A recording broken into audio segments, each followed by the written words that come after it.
What gets you recognized by management is your personal branding. Even within that small circle, you need to be known for something.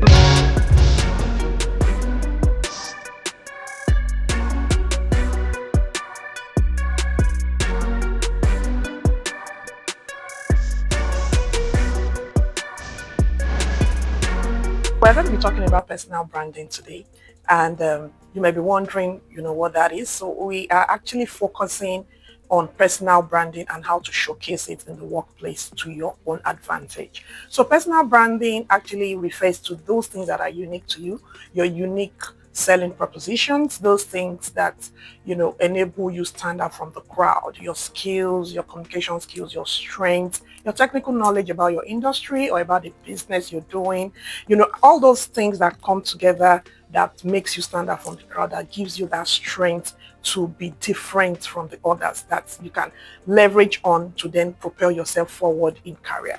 So I would like to tell you just a short story that I experienced while working. So there used to be a time we had a colleague, a guy, we found out that he used to get most of the juicy project, and then a lot of people then used to wonder, why is it that he's just been favored? But we soon gathered and figured that what was working for him was his personal branding. He had this know-how about how to put himself together, how to package himself. His communication skills were top-notch. He had a robust knowledge of the product. He showed up in a kind of different, lovely, nice way that, would make him sort of seen and, known in the office environment. And naturally, he got, himself endeared towards management, towards the leadership. And then he was seen, he was recognized, and those things came together to sort of propel him in his career. And another good thing that personal branding does to you is that in the end, it propels you forward and enables you get a seat at the table. Get a position, hold the position, and then succeed in the position. So it's critical to your career to ensure that your personal branding is top-notch. I personally believe in it because personal branding, I tend to want to see it from a salesperson point of view, which I am. I tend to want to see it as you being a product. Are you sellable? See yourself as a product. Are you a product that can be sold? So are you that product that people would naturally be attracted to? Are you that product that people can, hold on to and say, oh, he's got this, she's got that, she's got that, she's got that, positive things that they can, really say about you. So you cannot overemphasize the value and the importance of putting your personal branding together, ensuring that it's top notch, and then showcasing it properly in the workplace. Another thing, that needs to be done with regards to your personal branding is to ensure that your personal branding doesn't just keep you, in a space of your own and then you're, being highfalutin about it. No, you're not going to get results that way. You need to be intelligent about it. You need to ensure that your emotional intelligence level is high. And then from time to time, your personal branding is something that you can adjust to suit your where you are, your location or where you're working, especially with regards to the organization's vision, and especially with regards to the vision, or let me say the interest points of your line managers, of your bosses, of your leadership. It's very important that you ensure that your personal branding aligns with what they like, what they want, what they look at, what they value, and the things that generally makes, the business tick, the things that generally puts your organization forward, when you're in meetings, those things that they mention, those things that they want. And then you simply go to your website, you read about the organization, and then those things that you need to put in place to ensure that your personal branding is speaking the language of the organization, is emitting, the scent and the smell that the organization is interested in perceiving. Because it becomes so out of point when your personal branding is counterproductive, to the organization, and then you are going about it as though it's a positive thing. Yes, I've also had experiences where people, tend to want to speak loudly, to say things like, oh, I've got this, I've done that. Yes, you've done all of those things. However, have they got meaning in this organization? Have they got value to the owners of this organization? Have they got value to the people driving this business? If the answer is no, then I'm really sorry to say that you've not packaged yourself very well. You need to be intelligent about packaging your personal branding. You need to be quite knowledgeable about what drives your organization's leadership, and then put yourself in their shoes and know exactly, how to show up part-time. Yeah, so you may also be wondering that with regards to personal branding, what are those things, that you should be doing? I would like to just say a few things. I believe that to make your personal branding worth it and sane, to give you value wherever you work or, where you interact on a daily basis. I believe that showing up, the way you show up matters a lot. It speaks volume. I tell people, your dressing is a big aspect of your personal branding. You're not going to show up in a tacky way on iron clothes, not looking really nice and pleasant or smelling fresh and nice and think people will gravitate towards you. A lot of people will not gravitate towards you. And at the senior level there, I don't think people will then begin to pity you. I doubt it. What will happen is that you will be repulsive. You will be repulsive to the people that you need to be attracted to. So you don't do that. You always want to show up looking really neat, nice, and pleasant. Another thing, communication. It's key, it's critical, and it's really strong. Your communication skills must be top notch. I tell people, go to YouTube, go and learn how to speak, go and learn how to communicate in business languages, business terms, and generally how to speak in public or how to speak in meetings. It's important that when you speak, people listen to you. It's also very important that when you speak, you leave a lasting positive impression. So I speak to salespeople and I tell them that what makes you not to sell is because when you've gone prospecting, a lot of people are also going to those same particular clients. However, what gives you the sale is, did you leave a lasting impression?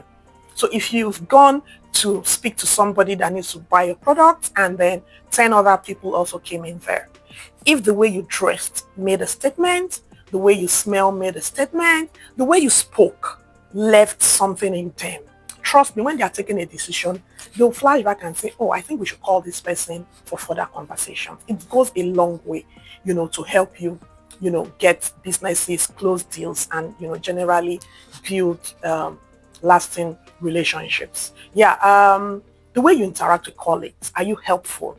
Are you supportive? Are you warm, welcoming?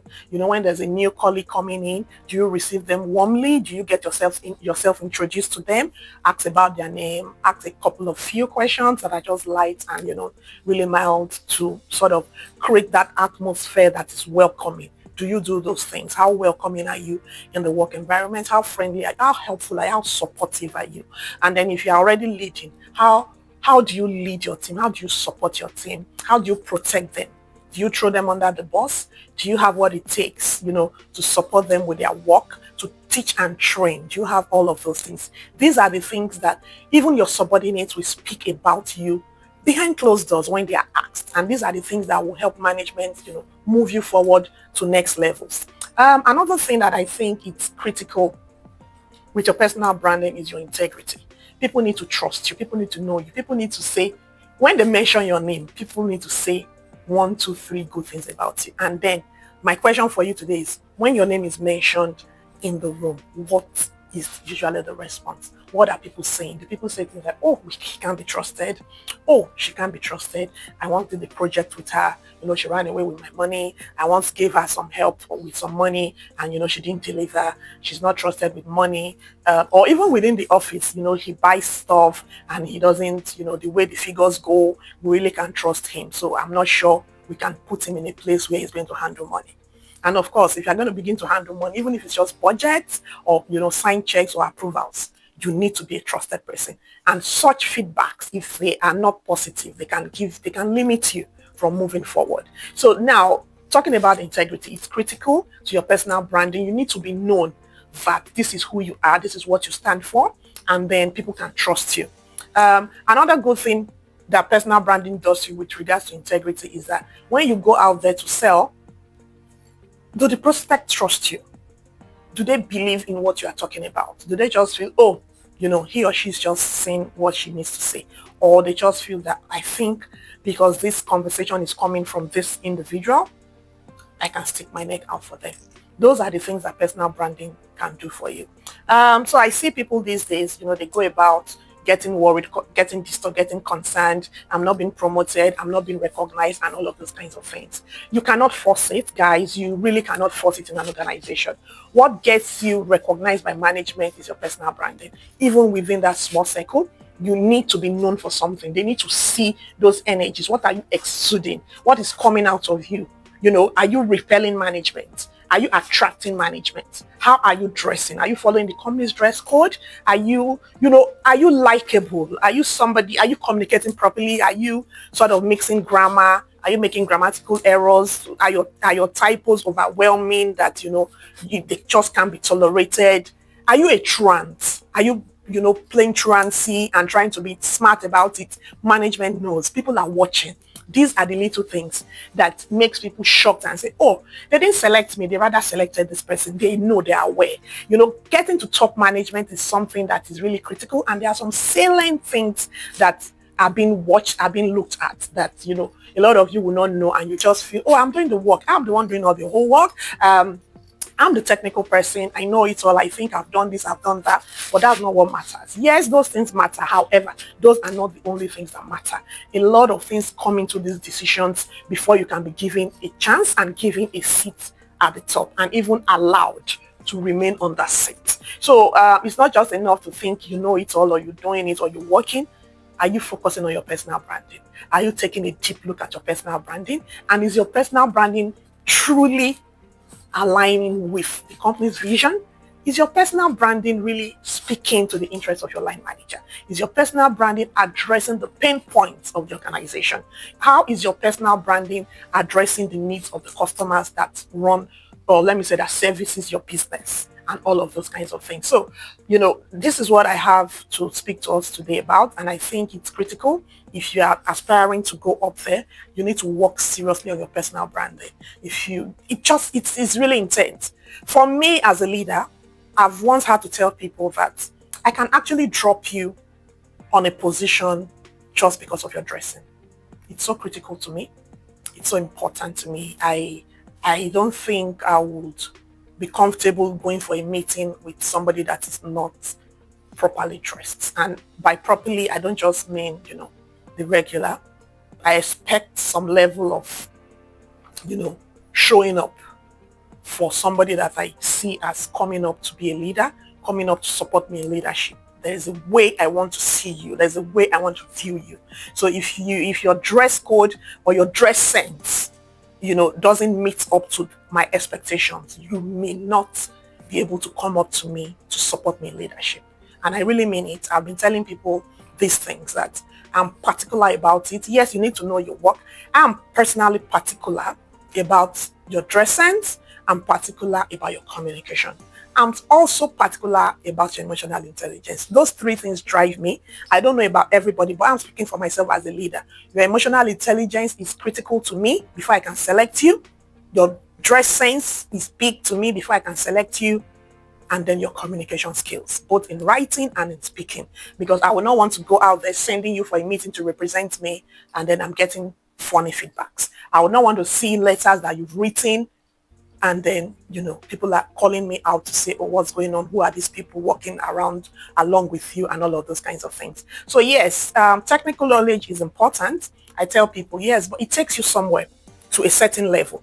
But you see, after that level, it's already a confirmation that you understand the business. It's a confirmation that you understand the policies. It's a confirmation that you're a technical person with regards to the transactions and all of those things. You then need certain soft skills or soft inputs, for lack of a better word, to take you up there.